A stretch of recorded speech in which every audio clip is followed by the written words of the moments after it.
Bonsoir, merci de votre fidélité. Voici le sommaire de ce journal.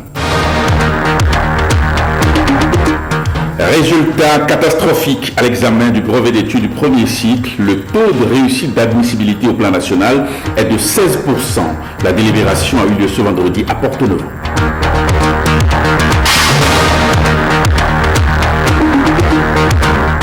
La société Conan SA va maximiser ses performances. Elle vient de se doter de nouvelles grues. Les engins ont été mis en service ce vendredi à Cotonou.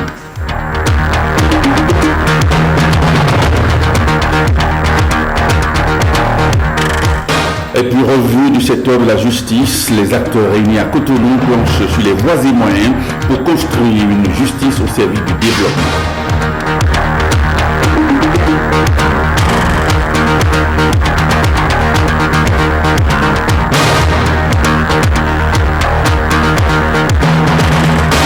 Merci de votre attention. Les résultats du brevet d'études premier cycle 2016 ne sont pas bons. Le taux d'admissibilité au plan national est de 16%. La délibération des résultats s'est déroulée cet après-midi à Porto-Novo à l'ADEC. Nous vous proposons d'écouter ici un extrait du directeur des examens et concours. Les résultats dans leur ensemble se présentent ainsi qu'il suit. Sur le plan national, nous avons obtenu un pourcentage de 16%. Et au niveau de chaque département, le département de l'Atlantique littoral a obtenu 21,08%. Le Borgo Alibori, 15,58%. L'Ouémé Plateau, 14,47%. Le Zou Colline, 13,48%. Le Monokoufo, 13,18%. Et l'Atakora Donga a obtenu 11,98%. Je dois préciser que il y a également le BPC des aveugles et amblyopes. À ce niveau-là, nous avons obtenu un pourcentage de 31,25%. Ce taux relativement bas peut inquiéter. Les raisons de ce faible taux se situent à plusieurs niveaux, mais nous devons le situer globalement dans le cadre du système. Le système éducatif chez nous aujourd'hui a de sérieux problèmes. Et cela nous interpelle, cela va nous permettre de réfléchir et de réinterroger ce système éducatif avant la rentrée prochaine pour que nous puissions réellement amorcer le nouveau départ également dans le système éducatif. La proclamation des résultats aura lieu le lundi à partir de 10h dans tous les départements. Nous avons créé un site internet sur lequel les candidats peuvent aller pour pouvoir connaître leurs résultats à partir du lundi à 12h. Lundi à 12h, s'ils consultent ce site-là, ils peuvent connaître leurs résultats. L'adresse de ce site, c'est www.decsecondaire-benin.net. decsecondaire-benin.net, tout collé, tout en minuscule et sans accent sur le Bénin. Les épreuves orales et sportives démarrent sur toute l'étendue du territoire national à partir du mercredi prochain. Mercredi prochain, à partir de 7h, ces épreuves-là démarrent sur toute l'étendue du territoire national. Audience au cabinet du chef de l'État. Ce vendredi, la délégation conduite par les députés Rachidi Badamassi et Adam Bagoudou, cette délégation a échangé avec le président Patrice Talon sur divers sujets, notamment la réalisation de la route Tchaourou, Bétérou, Kassouala. Au sorti de cette audience, tous les membres de la délégation ont exprimé leur satisfaction et ont promis d'éclairer les populations à la base sur les tenants et aboutissants des divers projets. Suivant le propos au micro de Renaud Akako. Depuis quelques jours, il y a les rumeurs qui consistent à faire croire aux populations que la route Bétérou-Tchaourou-Kassouala a été suspendue par le président Patrice Talon. Nous savons déjà que c'est de l'intoxication politique, de la manipulation politique. Dans une intervention limpide, il nous a démontré en réalité que c'est de l'intoxication politique. Il nous a donné des explications techniques et nous sommes rassurés. Et nous, en tant que lui, accompagné du maire, le président du conseil d'administration, nous allons expliquer aux populations qu'en réalité, celui qui est plus préoccupé pour la réalisation de ces routes-là, c'est bien sûr le président Patrice Talon. La communication dans l'efficacité, dans la discrétion. Il ne fait pas l'usure de la communication. J'ai profité de l'occasion pour le remercier. Parce que par rapport à Parakou, où j'ai été maire honoraire, il y a de cela quelques jours, sur instruction personnelle du président de la République, il a envoyé une correspondance à l'Assemblée nationale pour la traversée de Parakou. 8 milliards. Il ne faut pas être ingrat. L'autre chose encore hier, la BOAD et la SENEB ont signé presque 8 milliards pour régler définitivement le problème de pénurie d'eau. Nous sommes venus à la source. On n'a pas voulu se fier aux intoxications, aux rumeurs. Le Bénin et la BID, il faut sauvegarder dans ces relations. Il faut donc renforcer, tout en préservant l'intérêt donc général et l'intérêt donc des populations. Donc les éléments d'assurance aux populations, c'est bien entendu que la route se fasse. Et les ouvrages qui sont déjà en train d'être réalisés par l'entreprise, eh bien, le président donc a dit que ces ouvrages vont se poursuivre. Donc la continuité des travaux, tout en poursuivant les discussions avec la BID, et donc dans une mise en cohérence donc des forces, des énergies, pour des intérêts mutuellement avantageux. Et on a profité aussi de l'occasion pour aborder donc d'autres projets qui sont en cours dans la commune, dans la 8e circonscription électorale. Le cas par exemple donc, de l'électrification, la connexion donc des villages à la Fiaro, Koda, Agbassa. Ce projet était en cours. Il a dit qu'il vérifiait donc les informations au niveau donc, du ministère de l'Énergie et les institutions conséquentes vont être données pour que ce qui est en souffrance puisse être poursuivi. Et donc après les échanges, je crois que nous sommes sortis très rassurés. Et le président a pris vraiment de la hauteur. Il a évoqué les aspects techniques, les aspects financiers qui nous ont tous convaincus. Et il nous a rassurés que les dispositions seront prises pour que ces ouvrages-là se réalisent dans les meilleurs délais. Que les gens se calment.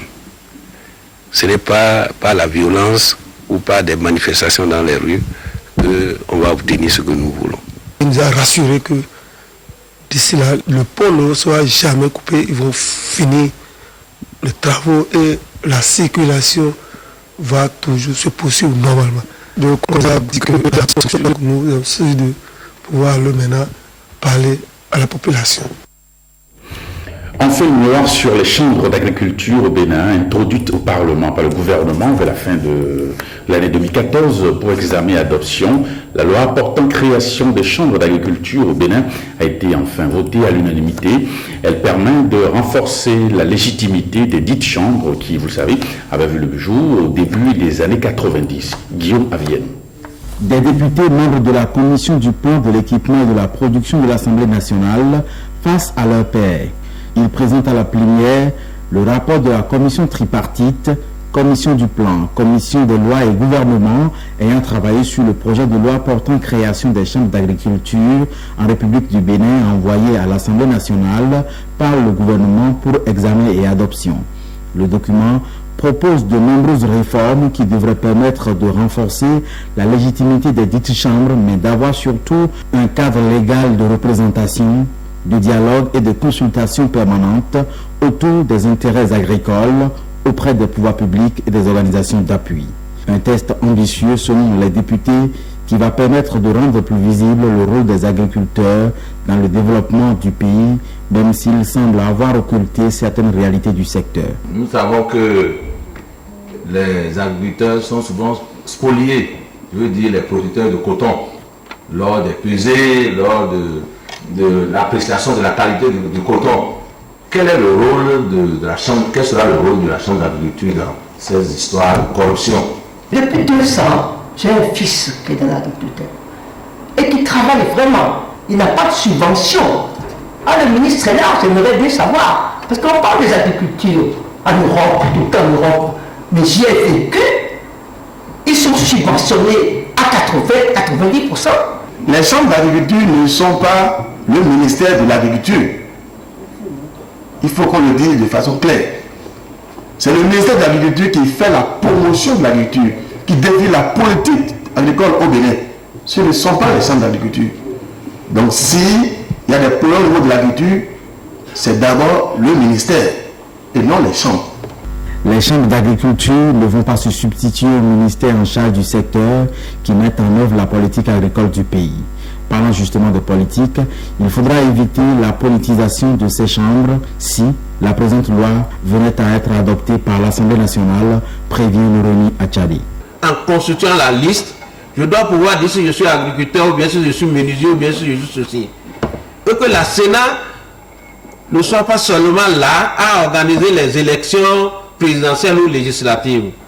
Passé au vote, la loi portant création des chambres d'agriculture en République du Bénin est adoptée à l'unanimité des députés présents. L'annulation des concours par le gouvernement est une bonne nouvelle. Cette déclaration est du secrétaire général de la FINCETRA Finance. Laurent Mettenon a été interrogé ce vendredi par Jérôme Bon. Les concours directs organisés en 2015 au profit du ministère de l'économie et des finances sont annulés. Je pense que c'est une satisfaction pour tout le peuple qui veut voir réellement la lutte contre l'impunité, la corruption et la fraude se mener. Donc, cette audace d'annuler les concours, je pense que c'en est une, et pour moi, c'est la première audace dans la mesure où on vient réellement de démarrer la lutte contre l'impunité, la lutte contre la corruption, et que tous ceux qui ont facilité cette fraude soient déchargés de leurs fonctions et remis à la justice. Je pense que c'est un courage. Et moi, je l'encourage. Le peuple béninois l'encourage. Et c'est ça qu'on veut. Il vient de faire le premier pas. Les autres pas doivent pouvoir suivre. On veut voir clair dans machine agricole. On veut voir clair dans PPA2. On veut voir clair dans Maria Gleta. On veut voir clair dans la construction de l'Assemblée nationale. Je pense que le peuple attend également le gouvernement de la rupture dans l'affaire d'Anivon et également dans l'affaire ICC, puisqu'il y a plein de gens qui ont été spoliés dans ce dossier. Et si nous avons élu le président Patrice Guillaume Talon, je le dis, c'est pour voir clair dans ces scandales. Et puis à la suite de Laurent Mettenon, Patrick Chapet, l'avocat des agents qui sont précédemment reçus au concours, réagit.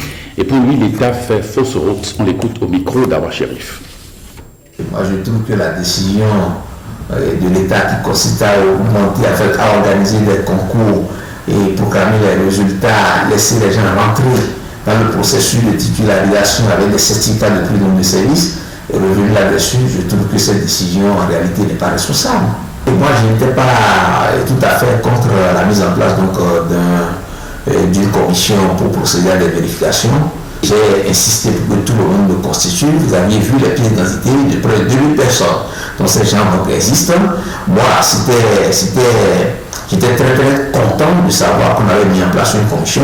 J'ai écrit au ministre de la fonction publique, j'ai écrit au président de la commission pour dire en réalité que je tenais à leur disposition tout lauréat qui aurait été mêlé et de près ou de loin à des histoires de fraude et qu'ils étaient prêts donc à répondre aux questions de la commission. Mais dites-moi, la commission n'a pas convoqué donc les intéressés. Et ils ont fait les travaux de façon unilatérale entre eux et à la fin observer un peu. Et vous allez trouver le président ou vice-président nommé comme directeur de cabinet, plus tard d'autres nommés à d'autres structures comme AMPE ou je ne sais quoi et à la tête, alors qu'ils ils étaient membres de cette commission-là. On pensait que je peux croire dans cette commission qui a effectué des travaux non contradictoires et sans pouvoir donc écouter les intéressés. J'ai écrit, j'ai fait le recours qu'on appelle le recours préalable.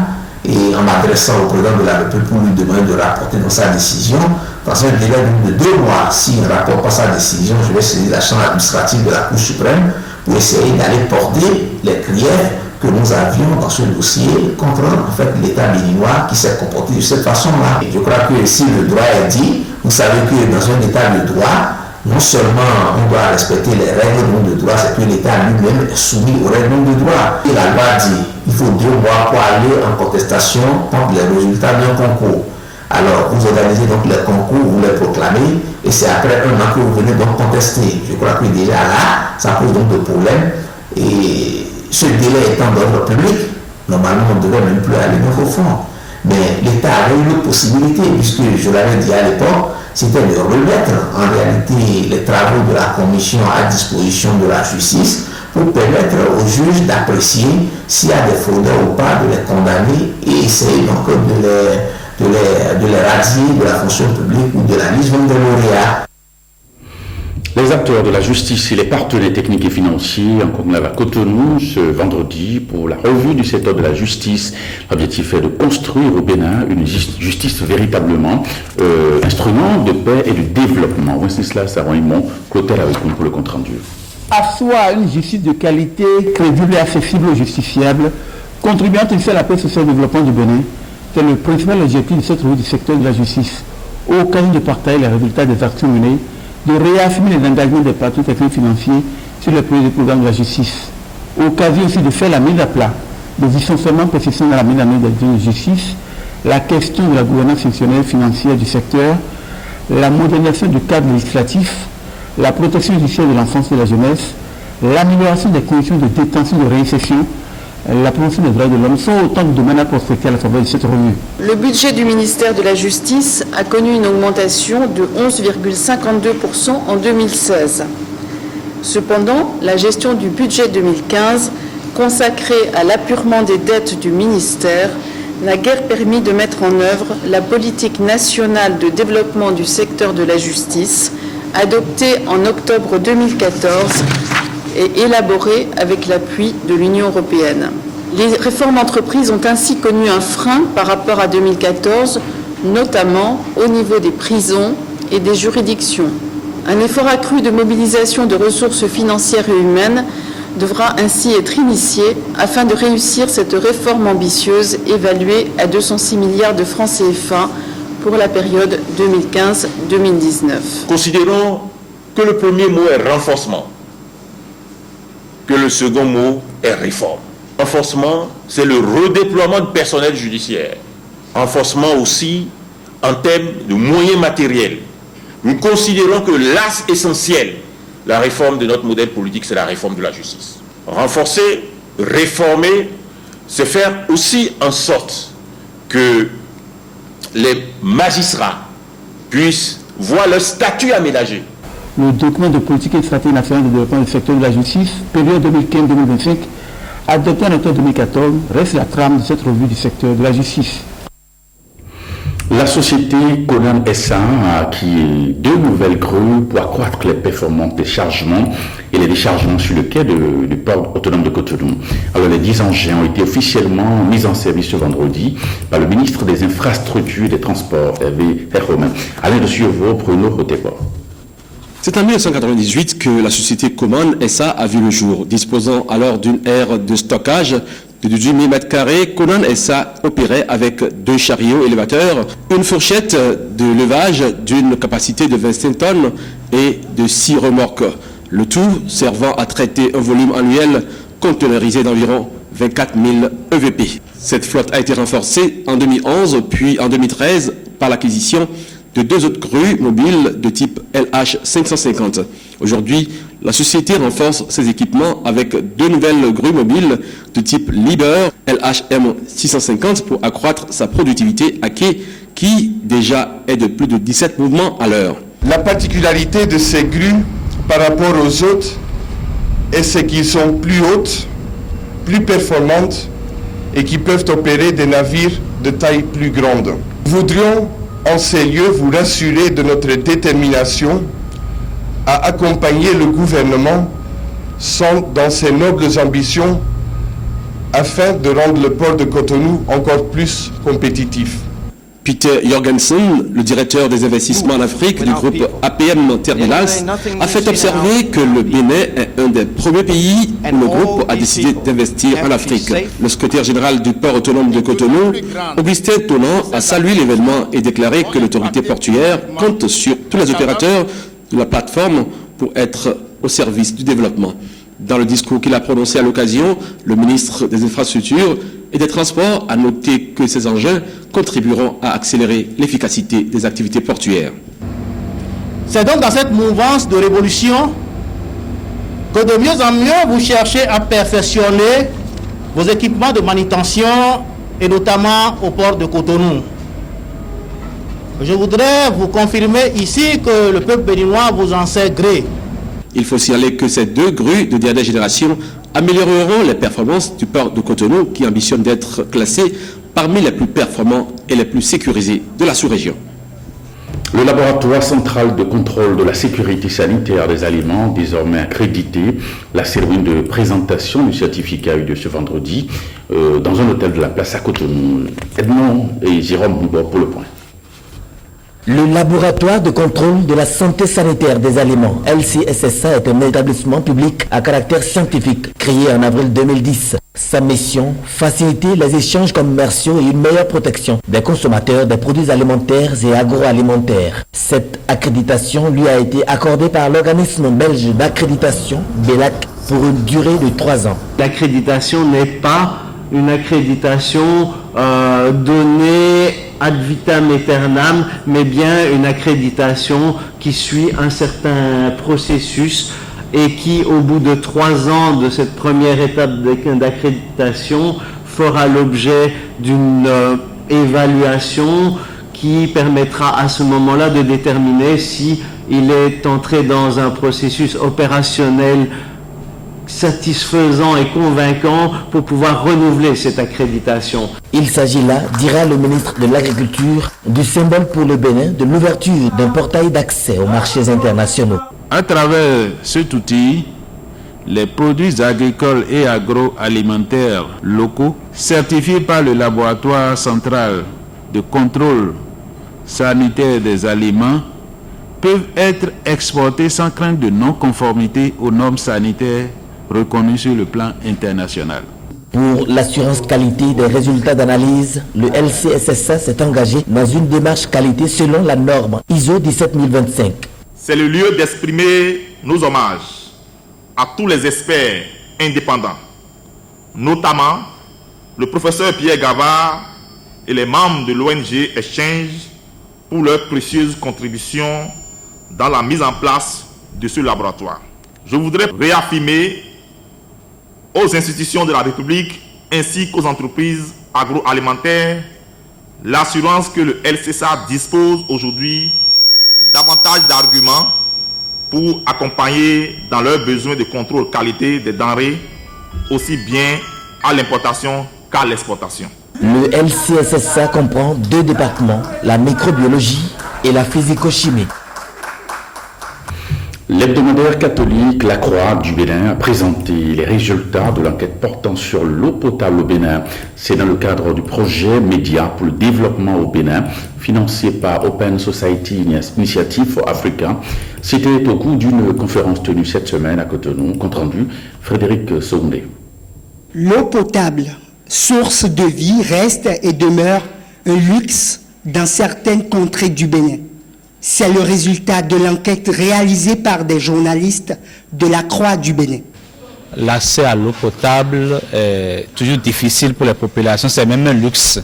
C'est même un luxe pour eux et beaucoup demandent à boire de l'eau potable. Vrai, il faut remercier l'ancien régime pour les efforts qui ont été consentis, surtout de l'année 2006 à 2016 pour implanter les infrastructures, même dans les zones les plus reculées. Seulement, c'est que la difficulté, ces infrastructures ne fournissent pas toujours de l'eau potable aux populations. Donc les gens en manquent, surtout dans les zones de socle. Donc à partir de Dassa jusqu'au nord, la population n'a pas toujours l'eau potable. Même au sud aussi, il y a rupture des fois parce qu'il y a rupture d'énergie électrique, rupture d'approvisionnement en eau potable. Et même l'eau potable servie aussi est un peu trouble. Donc on ne peut pas dire que c'est toujours potable parce que la première qualité de l'eau est physique. Donc si physiquement c'est déjà trouble, ça veut dire qu'on n'a pas forcément l'eau potable. Pour le conférencier, il est immédiat d'y remédier. D'après le rapport de 2014, fin décembre 2014, c'est que 68%, un peu plus de 68% de la population ont accès à l'eau potable en milieu rural, contre 72% en milieu urbain. Qu'ils fassent tout pour se ranger dans les objectifs du développement durable, surtout l'objectif 6 qui veut assurer l'accès à l'eau potable à tout le monde. Donc si déjà au Bénin on peut faire ça, et pour que la population, tout le monde ait l'eau potable, ce serait très bien. Garantir l'accès à l'eau potable pour tous reste un défi. Tous les regards sont donc tournés vers les autorités pour faire couler le liquide précieux dans tout le pays. Dans le souci de vulgariser les nouveaux dispositifs sécuritaires qui seront mis en place à partir du 18 juillet prochain, le préfet du littoral a tenu une séance de travail avec les SAI de Cotonou. On retrouve Frédéric Soumné pour le point. La séance d'échange initiée par le préfet du littoral avec les sages de Cotonou vise à mieux les imprégner des nouveaux dispositifs sécuritaires. Il s'agit d'obtenir la caution des sages et leur soutien dans la mise en œuvre du plan sécuritaire et des futures actions de la préfecture. Au cours de l'entretien, un certain nombre de principes sont évoqués. Je passerai dans presque tous les coins de Cotonou pour recenser avec vous les problèmes de chaque quartier. Il va y arriver, je vais bousculer certains intérêts privés. Vous allez accepter que je bouscule les intérêts privés. Mais je ferai en sorte que l'intérêt général soit sauvegardé. Et c'est pour ça que je suis venu vous voir ce soir pour vous dire, je voudrais vraiment compter sur vous. Les participants sont satisfaits de cette prise de contact. Le préfet a parlé de la sécurité et la propriété, le balayage dans tous les quartiers, dans toutes les vents. Ça, c'est très important. Et l'assainissement de toutes nos voies. Et ce qui est intéressant aussi, dit qu'il n'est pas un préfet qui restera dans les quatre coins de son bureau, qu'il va se déplacer toujours au contact de la population. Je sais que je peux compter sur vous. Par ailleurs, il est à noter qu'une autre rencontre avec les chefs de quartier est prévue pour le jeudi prochain. Le bilan des 3 mois d'exercice du pouvoir sous la rupture, passé au crible par le président du Parti des valeurs républicaines, Lord Troinou, l'initiateur du Mercredi Noir, un mouvement de pression et de mécontentement, dépeint en noir les 3 mois de gestion du pouvoir de la rupture. On l'écoute au micro de Clotaire Avokou et de Benoît Dioré. À l'aune donc de cette mandature dite du nouveau départ et de la rupture, des préoccupations majeures nourrissent déjà la réflexion et focalisent l'attention de tout Béninois patriote sérieux. Je viens nommer ici des citoyens responsables, actifs et critiques. L'insécurité grandissante et généralisée dans tout le pays avec ses corollaires. On a pris 1,2 milliard à ce jour. Au compte de presse vis-à-vis des citoyens n'a situé le peuple par rapport à l'enquête.